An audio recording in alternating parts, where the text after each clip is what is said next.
Hello, everyone. Math joke for today. You should never start a conversation with pi. Do you know why?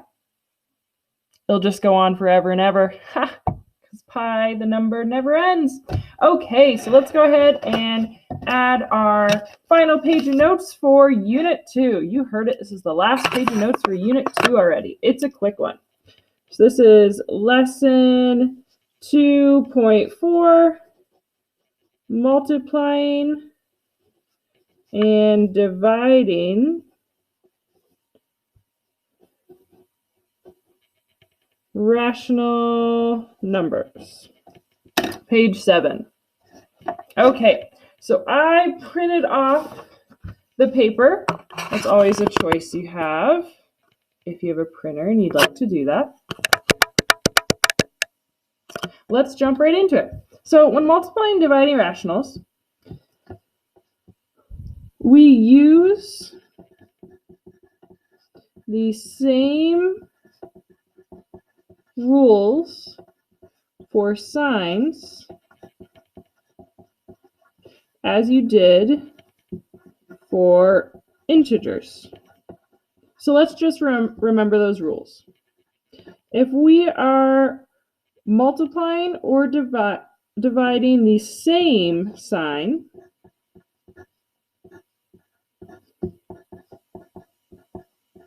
our answer is always going to be positive. Whoop, I forgot the pluses on this one. If we're multiplying or dividing different signs,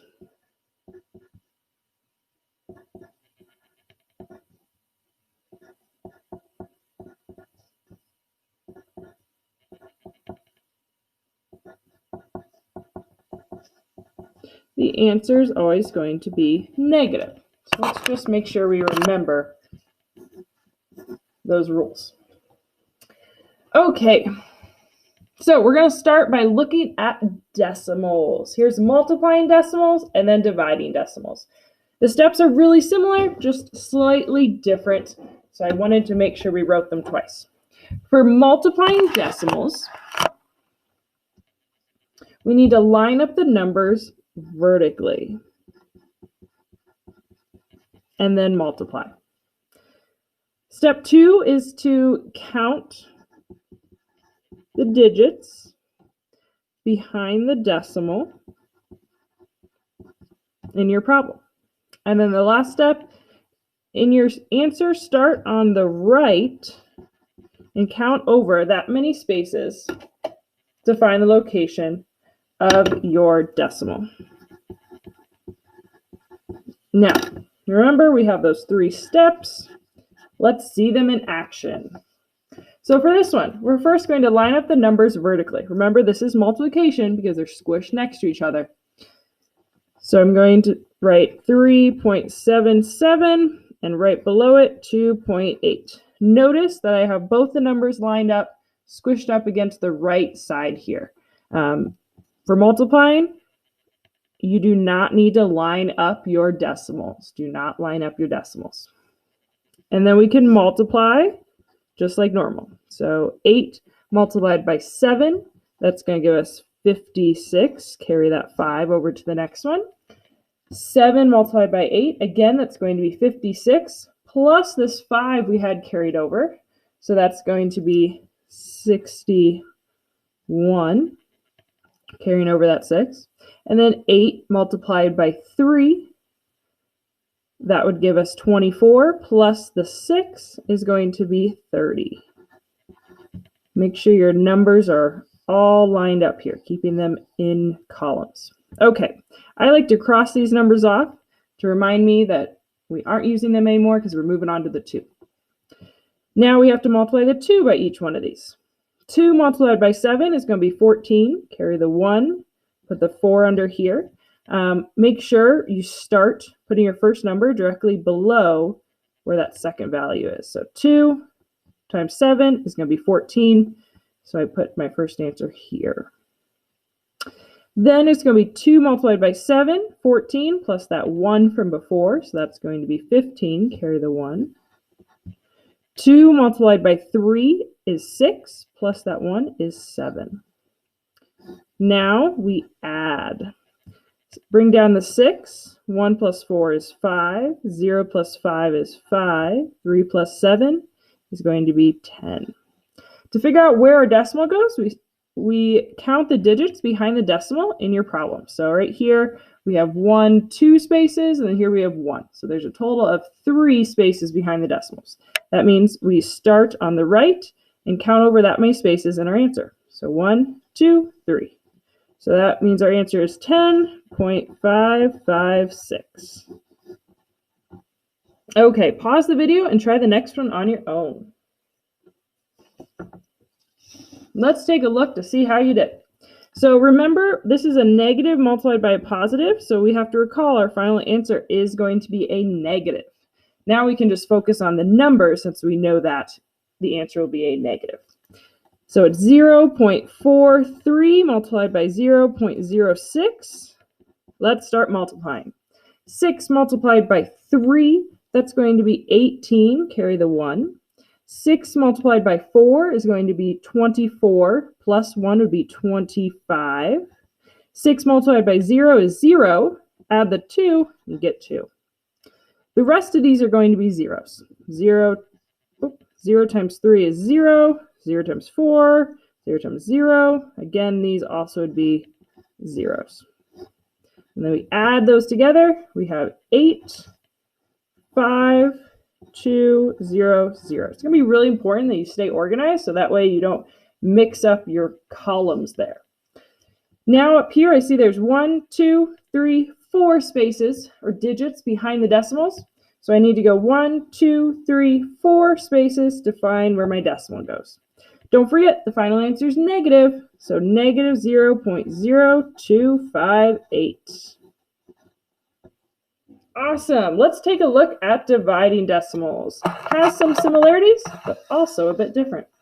Again, I highlighted some steps here for you, broke it down into just 3 steps. So first, set up long division, because we don't do this vertically, we do it as long division. Then, here's what's different. Move both decimal points until the fancy word divisor, which is a fancy word for the number on the far left or outside the box, is an integer. Recall that integers are whole numbers. And then we just divide like usual. If you have a hard time with long division, go on Google and just Google long division explanation. There's lots of videos on there. There's ones with songs. There's lots of steps. Also, feel free to come visit me in office hours and we can do some practice on just long division in general. So let's take a look at this first one. We're doing 13.75 divided by 5. So we have 13.75. We want to divide it by 5.5. So the 5.5 is going to be on the outside the divisor. Remember, what goes in the box is always the numerator or the first number that comes along in your problem. So the second step, move both decimal points until the divisor is an integer. I'm going to use a different color for this. So we want to move that decimal point over. If we move this one over 1, we have to move this one over 1 as well. It's kind of like multiplying a fraction by 10, right? If you multiply the numerator and the denominator by 10, you're not changing the value.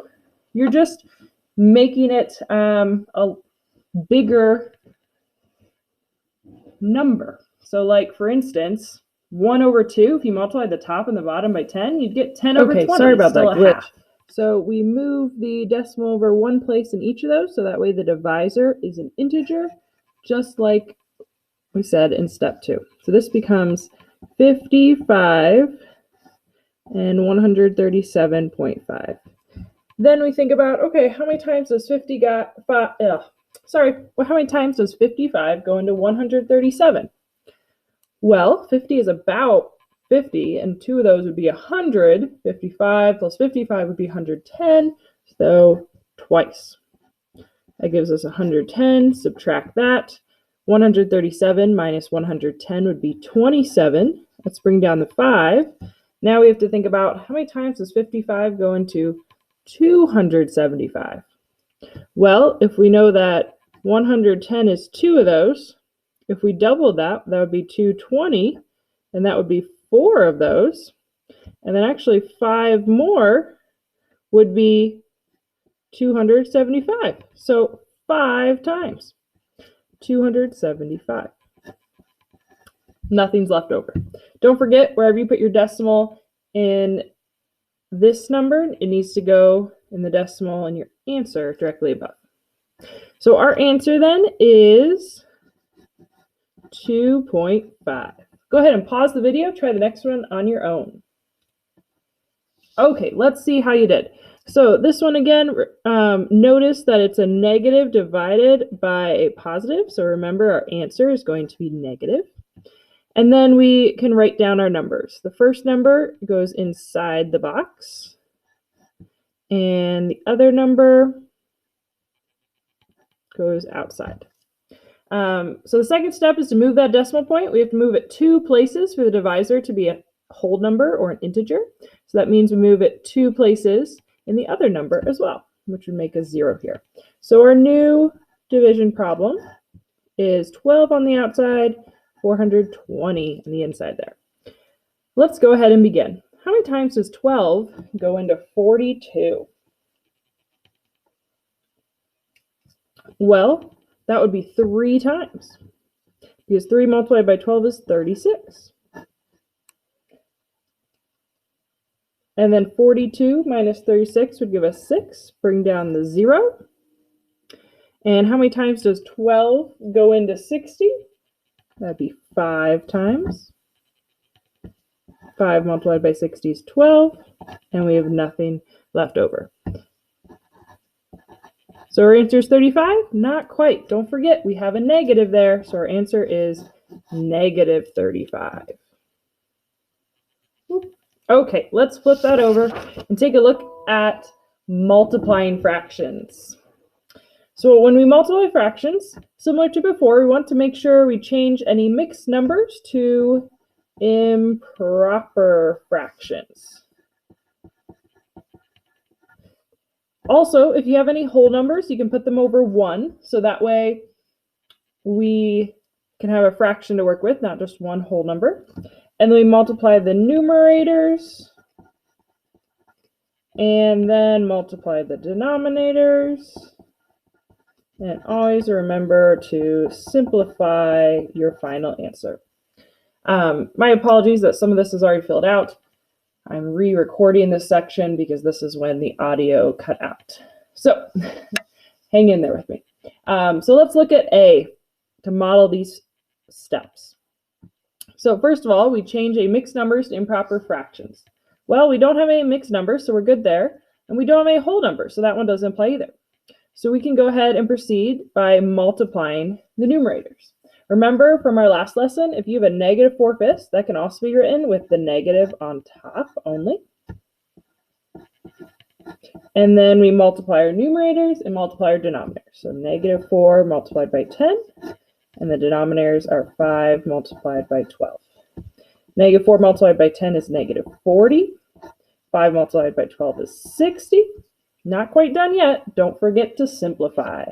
We can go ahead and divide both of these by 20, and I get negative 2 over 3. That's going to be our answer for A. Let's go ahead and take a look at this next one. Now remember, you have a whole number here, so we want to put that over 1 before we start diving into multiplying the numerators and denominators. Multiply the numerators, 7 multiplied by 5, and the denominators, 9 multiplied by 1. 7 multiplied by 5 is 35, 9 multiplied by 1 is 9. And then let's think, well, how many times does 9 go into 35? Well, 9 multiplied by 3 would be 27.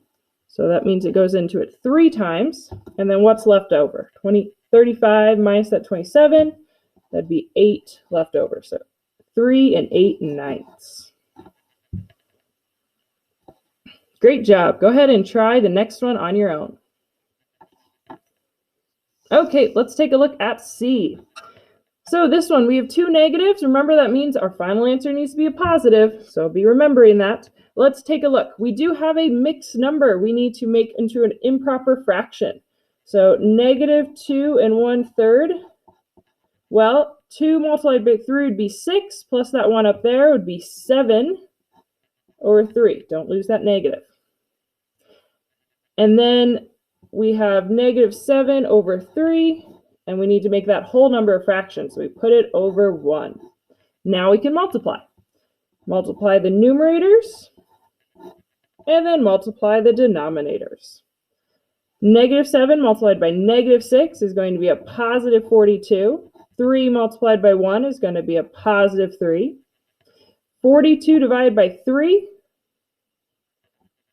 is going to come out to 14. If you're not sure how to think about that, think about, well, 3 multiplied by 10 would give me 30, and 3 times 4 would give me 12, right? I broke the 42 into a 12 and a 30. You could also just do long division and write it out. Let's try one more, number 4. So this time we have two mixed numbers we need to make into improper fractions, 4 and 1/6. Well, 4 multiplied by 6 is 24, plus the 1 is 25. 2 and 8 over 11.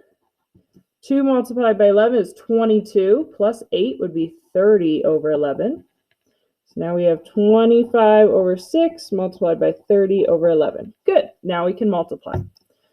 25 multiplied by 30 and 6 multiplied by 11. 25 multiplied by 30. You might have to go over to the side here and say, okay, 25 times 30.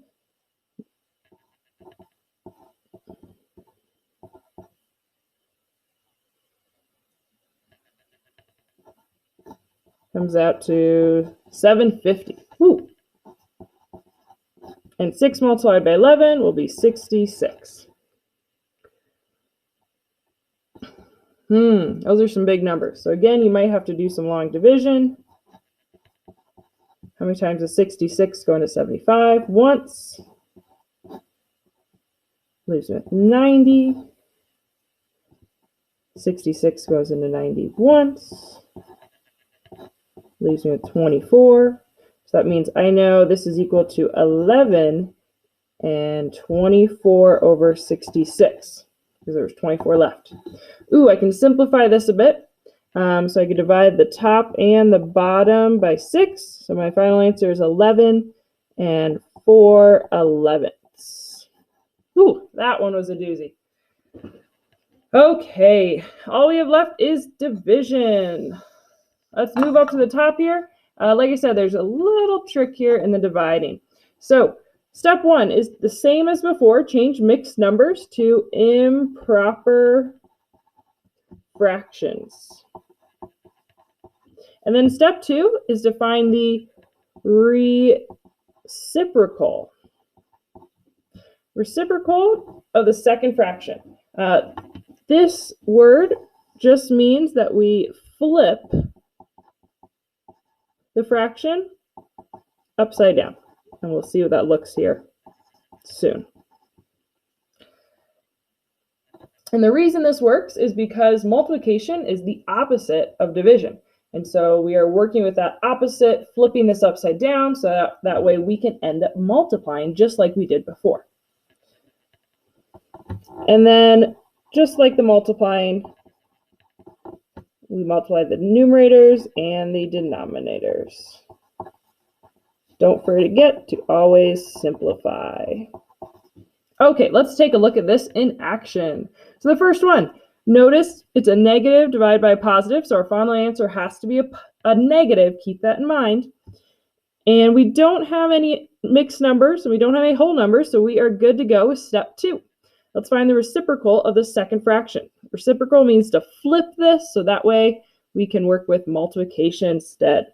So we have -4/5 multiplied by the reciprocal of that second fraction. We're just going to flip the order. Now we can multiply as usual. -4 multiplied by 12 5 multiplied by 10. Negative 4 multiplied by 12 is negative 48. 5 multiplied by 10 is 50. We can divide each of these by 2. So we get negative 24 over 25. Okay, let's see that happen again. This time we still don't have any mixed numbers, but we do have a whole number. So remember, we need to put that over 1. Now, step 2, find the reciprocal of the second fraction. 7 over 9 multiplied by 1 over 5. So I've heard this fun song. It's a little rap, and so this is the one chance you'll hear me rap. Keep, change, flip. So keep the first fraction, change the sign, and flip the second fraction. So it goes keep, change, flip. Yeah, that's the action. Everybody's gonna know how we're dividing fractions. Woo! Thank you for the applause. I know you're clapping at home. I appreciate it. Okay, so then we can multiply numerators and denominators. 7 is on top, and then 45 is on the bottom. That can't be simplified anymore, so that is your answer. Okay, pause the video and try the next one on your own. Let's see how you did. So this next one, remember, negative divided by negative, your answer is going to be positive. Let's change the mixed number into an improper number. 2 multiplied by 3 is going to be 6, plus that 1 would be negative 7 over 3. And we have negative 7 over 3 divided by, we have a whole number, so put it over 1. Now we can keep, change, flip. Yeah, that's the action. Everybody's gonna know how we're dividing fractions. And we multiply. Negative 7 multiplied by 1, 3 multiplied by negative 6. Negative 7's on top, negative 18 on the bottom. Negative divided by negative. That gives me a positive overall. Great work. Final one. Notice these are all the same numbers from the previous one. So we can use these improper fractions that we did before. 25 over 6 divided by 30 over 11, just to save us some time. Did the exact same numbers, just change the signs. And then we keep, change, flip. Yeah, that's the action. Everybody's gonna know how we're dividing fractions. Did I get stuck in your head yet? I hope so. Let's go ahead and multiply. 25 multiplied by 11, it's going to come out to 275 when you multiply that out. 6 multiplied by 30, think about 6 multiplied by 3 is 18. Tag on the 0 on the end. And then we need to break this down. Well, we know 180 can go into 275 once. What's going to be left over? It's going to be 95 over 180. And then we can divide both of these by 5, and you're left with 1 and 19 over 36. Whew, that one's a doozy. Some big numbers there. Okay, folks, make sure you paste this into your notebook so that way you can use it on the test next week. Have a great day.